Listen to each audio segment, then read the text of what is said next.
Speaking of Tom Brady check down guys, let's talk about Julian Edelman.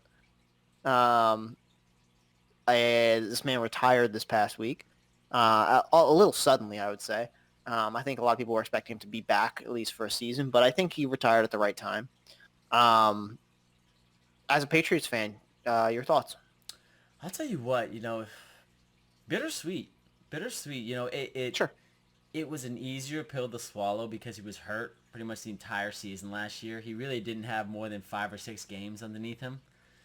And, he was starting to become injury prone and really sort of fight through a lot of things in terms of football. Mm-hmm. And you kind of, when you start to see somebody breaking down, you can kind of just see it. You can feel it. You know what's going to happen. You could see it with him. It was a pretty rapid decline in terms of his health. Sure. So it's bittersweet because that guy, Atlanta Falcons Super Bowl, probably one of the greatest catches I've ever seen in my life. Mm-hmm. We go to the Super Bowl against the Rams. Had 13 catches for $144 or something of that nature. Don't quote me on that, Mm-hmm. but just No, it's just not like that. torched them. Mm-hmm. The guy is the epitome of clutch. Yeah. When the game is tight and you need somebody, you go to 11. That's just what you do. And Mm-hmm. the guy was a beast. Being a quarterback out of college and then coming into the NFL, starting as a punt returner, working his way up to build confidence with Tom Brady to be a slot wide receiver and then have the career that he did. The second Mm-hmm. most receptions in postseason history. That's nuts. That's nuts. That's the epitome of somebody who shouldn't but did. But Mm-hmm. I'm happy for him. It's in time for him to go enjoy his retirement, go have a good life outside of football. Get his Sure. body back, get his health back, Mm-hmm. enjoy the life of his daughter. Have a good presence in her life. Yeah, it's bittersweet, man. It really is. So I'm going to do two things right now. I'm going to check your Patriots bias, but I'm also going to try and annoy someone who's a Patriots fan watching this so much so that they'll leave a comment accosting the person on the left for being uneducated and stupid. Oh my Uh, goodness. Hall of Fame or no? Oh my goodness gracious. I think it all depends on what quantifies a Hall of Fame career. I Sure. think it's really what it comes down to. Because I think if you're going to go postseason, yes. I think if you're going to do the entire body of work, no. So Sure. I think if you're going to go postseason, I mean, he's the second in playoff receptions in all time behind Jerry Rice. Sure. That's nasty. But Yeah, then let's... full body of work. Right. He's never been to a Pro Bowl. He's never been an all NFL selection. He's never had any of those prestigious awards that you see guys like Randy Moss, that you see guys like Michael Irving, you see guys like Calvin. Calvin Johnson, people of that nature, right? So it I mean, hurts me to say it, but yeah. no, he's probably not, unfortunately. Yeah. And there's already a backup of receivers that need to be in the hall that just aren't.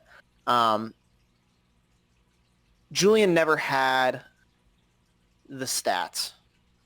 Never really. Not in the regular season, at least.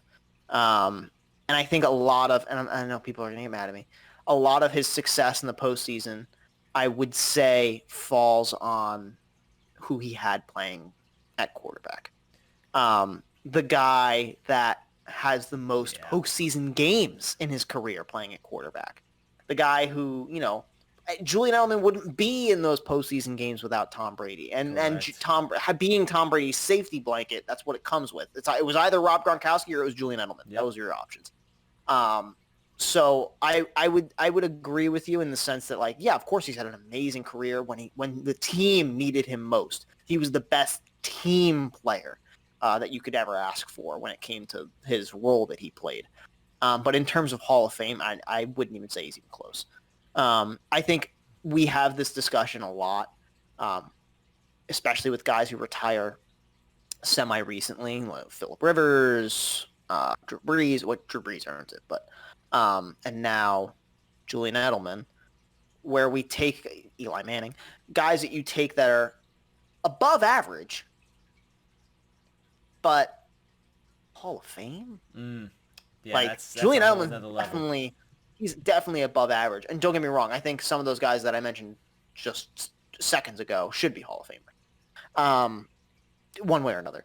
But I think Julian Edelman is an above average player who, you know, never really had the stats but came in the clutch when it needed. Correct. That is not classification for Hall of Fame. I don't think. I don't think so Because either. let's say you say a guy like let's say Tom Brady. Hypothetically, he still has all these championships, but every single year he throws for 3,000 yards or less, and he's nowhere near the top when it comes to touchdowns in his career or anything along those lines. And he has some of those, like, let's say he has the same amount of playoff appearances as Julian Edelman and the same amount of rings as Julian Edelman. Is he a Hall of Fame quarterback? I don't know. Because it's like, it doesn't matter what position at that point. Because really, if your statistics are not, it has to be a balance of two things, right? It has to be you win like crazy and your stats are nuts. Let's say a guy like Dan Marino. He doesn't have a single Super Bowl ring, but he was a winner in his era. He was considered the best of the best in his time. Randy Moss. Right. He has I don't know. I actually don't know if he has a ring. No. But I don't think he does.